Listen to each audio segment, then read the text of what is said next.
Hello guys, good morning. Since tanghali na nagising ang lola nyo kasi day off, walang iniisip na trabaho, syempre iisipin bawi tulog.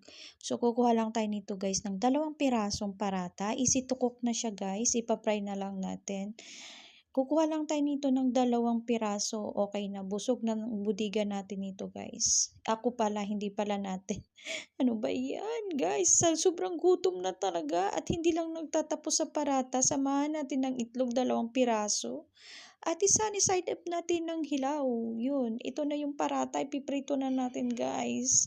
Gutom na talaga ako guys. Grabe. Kung hindi nagreklamo yung bodega ko, hindi ako babangon. Tapos yan, hindi naman siya sunog guys. Nasubrahan ng apoy guys. So ito na. 2 parata at saka 2 itlog. Busog na yung bodega ko guys. Hindi talaga to almusal guys. Almutang talaga to guys. Yun lang. Happy Friday!